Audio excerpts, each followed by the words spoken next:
නමෝ තස්ස භගවතු අරහතෝ සම්මා සම්බුද්දස්ස නමෝ තස්ස භගවතු අරහතෝ සම්මා සම්බුද්දස්ස නමෝ තස්ස භගවතු අරහතෝ සම්මා සම්බුද්දස්ස.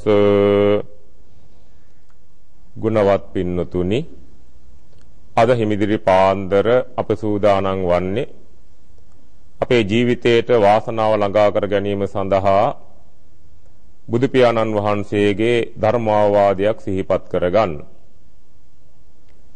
ජීවිතයේ හැම කෙනෙකුගේම කිසියම් ඉලක්කයක් තිබෙනවා. ඒක මෙලොව ජීවිතය හා සම්බන්ධ ඉලක්ක තියෙනවා. පරලොව හා සම්බන්ධ ඉලක්ක නැත්නම් ප්‍රාර්ථනා තියෙනවා. සංසාර ගමන පිළිබඳව ප්‍රාර්ථනා තියෙනවා. යම් ප්‍රාර්ථනාවක් වෙයි නම් ඒ ප්‍රාර්ථනාව සාර්ථක කර ගැනීමට අදාළ වෙන මාර්ගයක් පිළිවෙතක් තිබෙනවා. ඒ අපේක්ෂාවට පටහැනි වූ බාධක වූ යම් මාර්ගයක් තිබෙනවා. බුදු පියාණන් වහන්සේ අපිට සඳහන් කළා ජීවිතේ ජය ගන්න කැමැති අය මග නොමග හරියාකාරව තේරුම් ගන්න කියලා. අසාරේ සාර මතිනෝ සාරේචාසාර දස්සිනෝ ආදී ගාථාවෙන් බුදු පියාණන් වහන්සේ සඳහන් කළා යම් කෙනෙක් හරි වැරදි හරියට තේරුම් ගත්තේ නැත්නම්, සරු නිසරුදේ තේරුම් ගත්තේ නැත්නම්, කල යුත්ත නොකල යුත්ත තේරුම් ගත්තේ නැත්නම්, ඒ බඳු අය වැරදි විදිහටයි ක්‍රියාත්මක වෙන්නේ. නොකල යුතු දේ කල යුතු දෙයක් වශයෙන් තේරුම් ගන්නවා.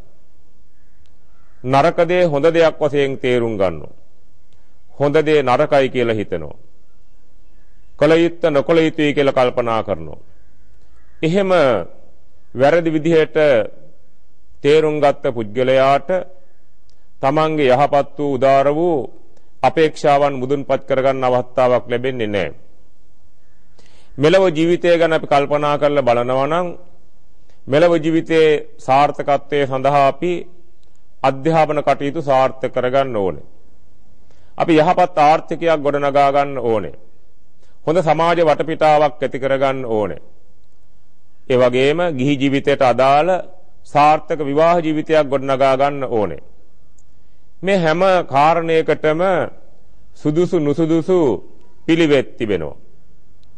සමහර විට අධ්‍යාපනයට බාධා කරන, අධ්‍යාපනයේ කඩාකප්පල් වෙන යම් යම් ඇවතුම් පැවතුම් තියෙන්න පුළුවන්. තමන්ගේ ආර්ථිකය විනාශ වෙන විදිහේ යම් යම් දුර්වලකම් තියෙන්න පුළුවන්.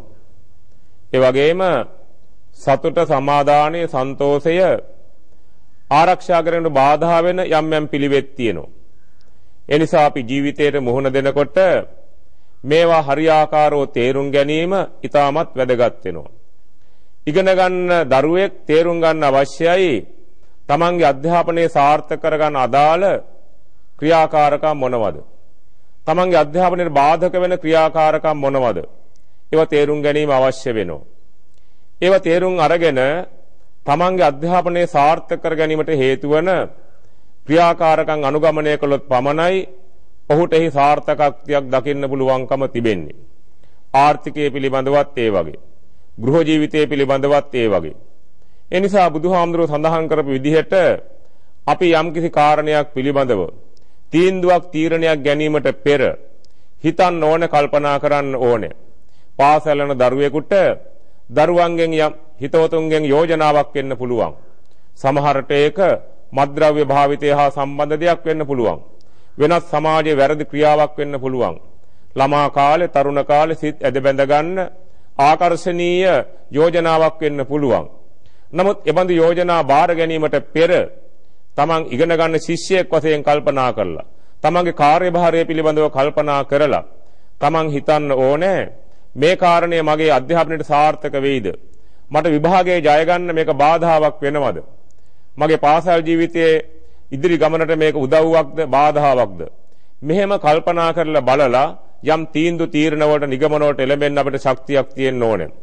යම් කෙනෙක් කරපු යෝජනාව ඒ ආකාරයෙන් පිළිගන්නේ නැතුව හොයලා බලලා මැනලා කිරලා බලලා හොඳට හොයලා බලලා මිසක් එබඳු දෙයක් අපි අනුගමනය කරන්න යන්න හොඳ නැහැ. එහෙම කරන දරුවෙකුට විභාගයේ ජය ගන්න පුළුවන්. අධ්‍යාපනයේ සාර්ථක කරගන්න පුළුවන්කම තිබෙනවා. යහපත් ආර්ථිකයක් ගොඩනගා ගැනීමේදීද නිරන්තරයෙන් හිතන්න වෙනවා, කල්පනා කරන්න වෙනවා. තමන්ගේ ජීවිතයට යහපත් ආර්ථිකයක් ගොඩනගා ගැනීම සඳහා අනුගමනය කළ යුතු දේවල් මොනවද, නොකළ යුතු දේවල් මොනවද කියන කාරණා. සමහර විට අපි නොඑක් බලපෑම් නිසා යම් යම් වැරදි ක්‍රියාවන්ට පෙළඹෙන අවස්ථාවන් තිබෙනවා.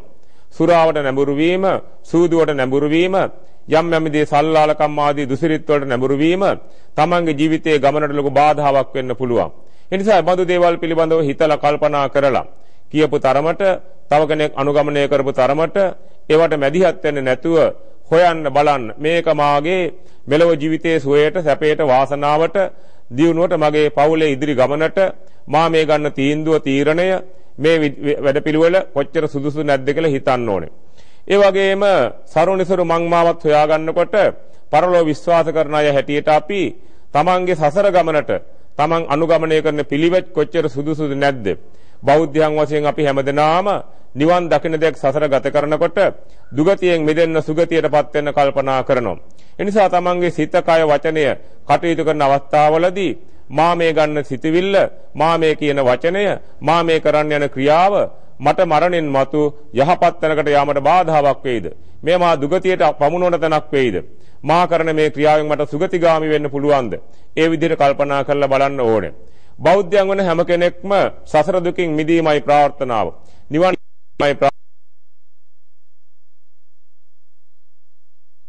ඉදිනදා වැඩ කරනකොටත්, ගුණධර්ම දිනු කරනකොටත්, පින් දහම් රැස් කරගන්න කොටත් හිතන්න ඕනේ මා මේ කරන ක්‍රියාව මට සසර ගමන කෙටි කර ගැනීමට හේතුවක් වෙනවද? සසර දික්වීමට හේතුවක් වෙනවද? සමහර විට පිනක් දහමක් කරන වෙලාවක උනත් අපි හරියාකාරව, ධර්මානුකූලව, ශ්‍රද්ධාව වගේම ප්‍රඥාවත් ඉදිරිපත් කරගන්න නැතුව පින් දහම් කරන්න යාමෙන් පවා සමහර විට තමන්ගේ හිත තුළ නියම කුසල චේතනා, පුණ්‍ය චේතනා ඉස්මතු වුණේ නැත්නම්, ධර්මානුකූලව පින්කම කරගත්තේ නැත්නම් ඒක සසර ගමන කෙටිවීම වෙනුවට සසර දික්වීමට හේතුවක් වෙන්නත් පුළුවන්. ඒ නිසා බුදු වදනට අනුව අපි මෙලොව ජීවිතයේ සාර්ථක කර ගැනීමටත්, පරලෝ සුගතියකටපත් වෙන්නත්, සසර දුකින් මිදීමටත් අදාළ වෙන කාරණා මොනවද? බාධා වෙන කාරණා මොනවද? උපකාර වෙන්නේ මොනවද? අනිත් පැත්තට තියෙන කාරණා මොනවද? සරු මග මොකද්ද?